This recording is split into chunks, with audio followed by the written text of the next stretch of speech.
Hello, everyone. My name is Benjamin Williams Fruto, and I am an undergrad student at Columbus University. I'm part of the RN2BSM program, and I'm going to give you a presentation about preventing falls and fall-related injuries for my senior project. As you all know, we are during a quarantine right now, and I don't have access to a projector. All I have is a laptop screen, and it's a little bit small, and I want you guys to see the slides very good. So I'm gonna focus the camera on the slides instead of myself. So here we go. Preventing falls and fall-related injuries.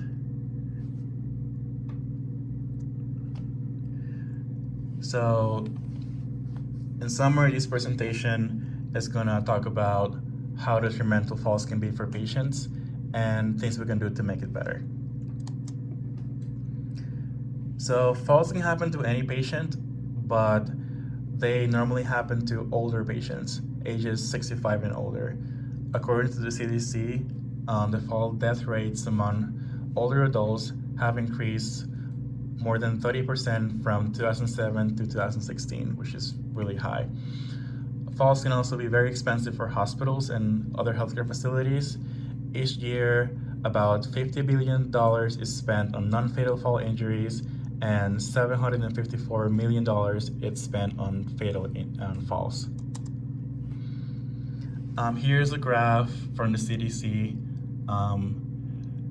showing the amount of deaths per 100,000 people in each state in 2016. As you can see in the lower numbers, it can go anywhere from 24 to 45. That's the white, and then the purple being the higher, it can go all the way up to 143 people per 100,000 people. The goal of this presentation is to bring awareness of how bad falls can be for patients and healthcare facilities, and what solutions we can come up with to make the issue better. So why is this important?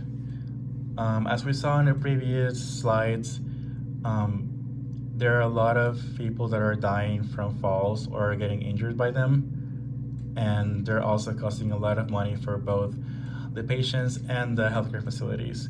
And if we don't do anything to change it, things are only going to continue to get worse. So my pickup question for this presentation is, how does the implementation and education of up-to-date evidence-based practice protocols and interventions protect patients in healthcare facilities and those recently discharged home from falls and fall-related injuries compared to the use of older fall protocols? So this brings me to my first point. Fall protocols must be updated. So a lot of hospitals have been using the same fall protocols for decades. And as we saw in the previous slides, things are continuing to get worse. So whatever we're doing right now is not working. So it's time to make a change. A good way to update these protocols is by using clinical guidelines, which are usually backed up by very strong evidence. One good example of a clinical guideline we can use is the one made by the Registered Nurses Association of Ontario in 2017. And a lot of the studies mentioned in this clinical guideline are systematic reviews or meta-analysis, which are the highest form of evidence there can be. Some of the examples that this clinical guideline shows are the use of early rounding by the bedside staff to anticipate any patient wants so they don't have to get out of the bed by themselves.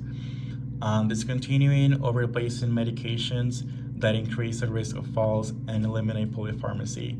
And then lastly, ongoing organization-wide staff education appropriate for their scope of practice.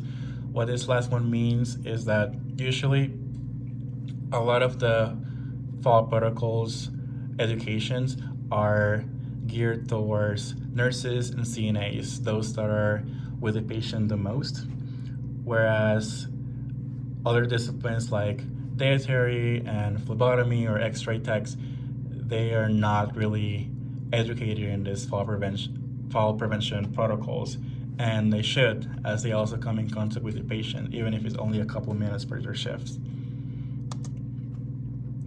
The second point is the implementation of holistic and personalized care. On the holistic side, what this means is that besides the regular and common fall prevention interventions that we know, like putting a bed alarm on or raising the side rails, we should also focus on the patient's independence. And one way to make that better is by increasing the patient's strength and balance. And we can do that by helping them exercise and helping them with physical training.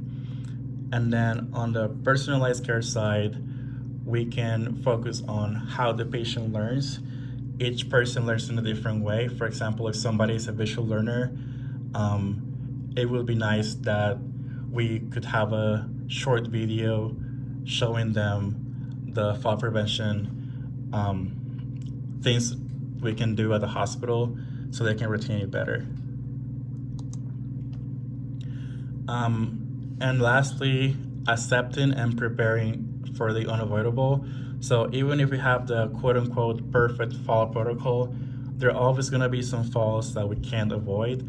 And instead of ignoring this fact, we should accept it and prepare for this. So we should make sure that the patient, when they do fall, they do not injure themselves in a really bad way. For example, breaking a large bone like a hip. In this study right here, it has been proven that hip protectors are very beneficial to minimizing hip fractures. Some recommendations to implement this project successfully at a healthcare facility. So the first step would be to talk to the decision makers at the facility and convince them that a change needs to be made. And a good way to do this is by showing them the strong evidence that shows that a change is warranted. Once they decide that's the case, the next step is education of the staff. So all the protocol needs to be presented to the staff in a meeting, so they can so we can make sure that they're implementing the interventions correctly. And then finally, teamwork and cooperations are very important because with any change, it comes with a stressful situation because it's something new. So working together will make the transition a little bit easier for everybody. Evaluation of this project. So in order to make sure this new protocol implementation is successful, anywhere from 1 to 3 months after the implementation, some things needs to be evaluated. The first step is to compare the data from before and after the implementation to make sure that the number of falls are indeed decreasing according to plan. The second part would be to test the staff knowledge to make sure they are knowledgeable about the interventions and are implementing them correctly. And if not, a refreshing course or refreshing meeting may be applied accordingly. And then finally, feedback from staff and the patients about the ease of use of these interventions is very important because even if it shows that these interventions are successful in some studies, if it is a really big hassle for staff and patients to adhere to them, then the protocol is not sustainable long term, which is very important for it to be successful. Expected outcomes about this project. Well, reading over the studies and how strong the evidence is about its interventions and how successful they are, it is to be expected that this project is going to be successful at decreasing the number of falls in a healthcare facility. So in conclusion, implementing current evidence-based practice interventions based on strong evidence like a clinical guideline, thinking outside the box, like instead of focusing on the regular common fall prevention interventions, we can focus on more of the holistic side, like increasing the patient's balance and strength so they can be independent and not fall when they do get up by themselves.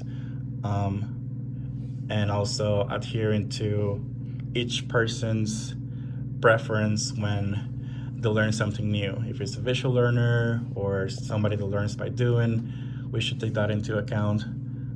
Preparing for the unavoidable, like the use of hip protectors for those falls that we can't avoid.